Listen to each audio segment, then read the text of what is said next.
What is going on, everyone? Tonight I'm going to review the CKF Eagle Rock designed by Bob Terzola. This knife is no joke. It's probably one of the largest knives I'll ever handle.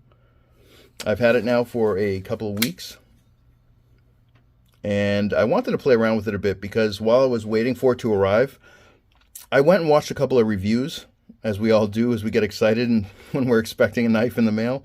And I watched a couple of reviews of people that I respect in the space, and they had a couple of concerns about it. So I wanted to play around with it, feel it out for myself, just like I would anything else, just to make sure I had a good understanding of my own thoughts before I put a review out there, because I want these to be as helpful as possible and as truthful as possible.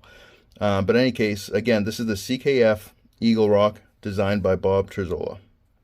So let's just go over the specs real quick. Like I said, it is a monster of a knife. It's 9.75 inches in full length. The blade length is 4.25, and it has a blade steel of S110. This one's number 26.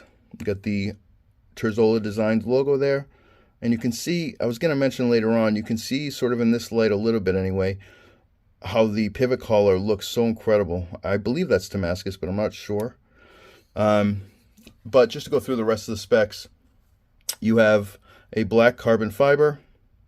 I love the design on these scales, with a titanium bolster.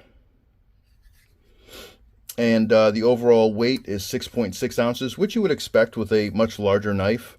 I can tell you, I'm not in a trade, so day to day, I'm not carrying this and having to pull it out all that often. But I can say that it doesn't really feel that heavy. It doesn't take up a ton of space, but I would assume, or at least in my opinion, for a knife to really make a difference in how it sits in your pocket, it really does have to be monstrous. And as a matter of fact, why don't we give you a couple comparisons, because one of those knives is monstrous. Let's start off with the Vero Synapse. And the monstrous knife I was mentioning, the Rehat Knives T1000, which I haven't done this in a while, but let's see. There we go. So this should give you a very good understanding when I say it's a larger knife. It really is a big knife, which I love.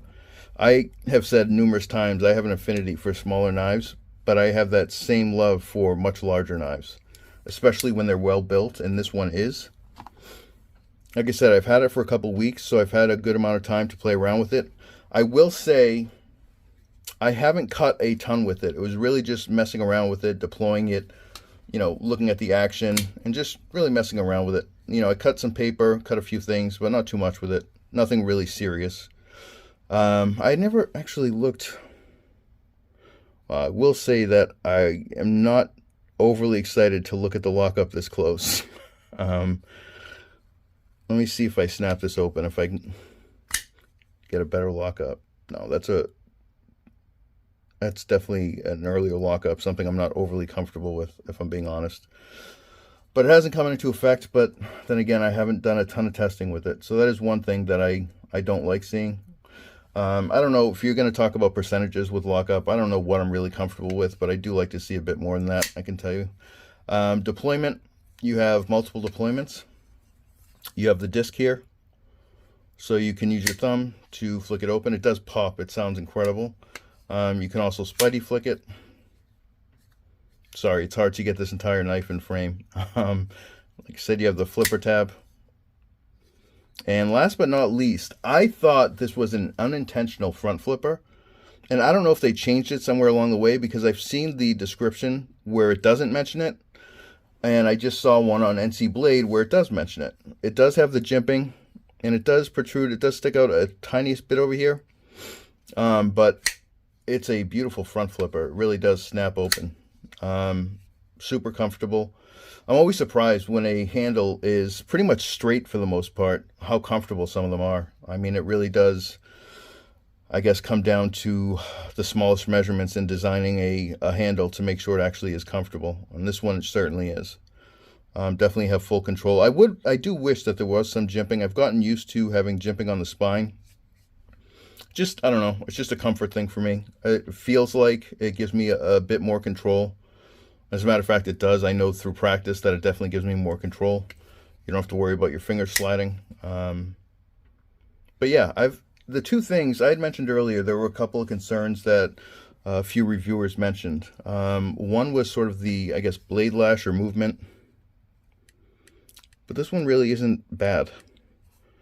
It's off center a bit, which doesn't really bother me all that much because I'm sure if I mess around with it, I can figure that out.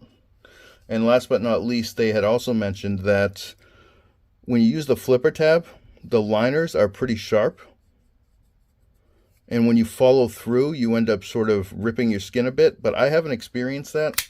It feels pretty comfortable to me. I haven't had any sort of soreness or any minor cuts or anything like that.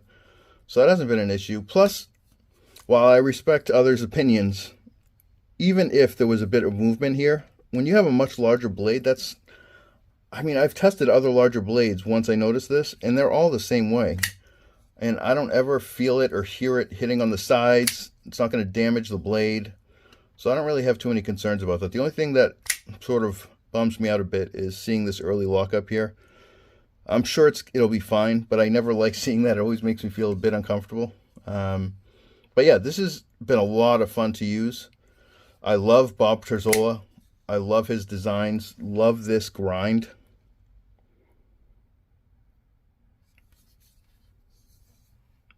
I mean, that's a very cool finish. And that grind looks incredible.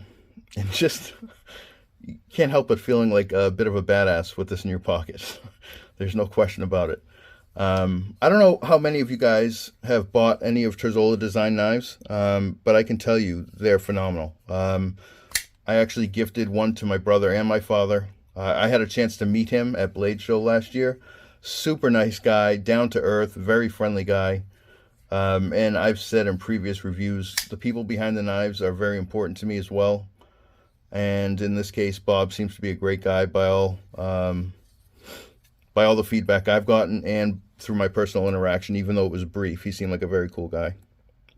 But yeah, if you guys are ever considering or looking at a larger knife, I would highly recommend this one. Again, this is CKF's Eagle Rock, designed by Bob Terzola. I will include a bit of a testing video after this as well, so you guys can see it in action.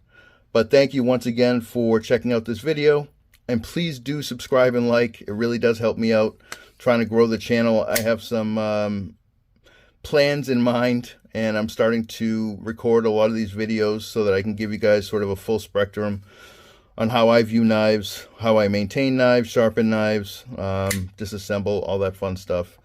But thanks again, I really do appreciate it. Hope this is helpful. Thanks.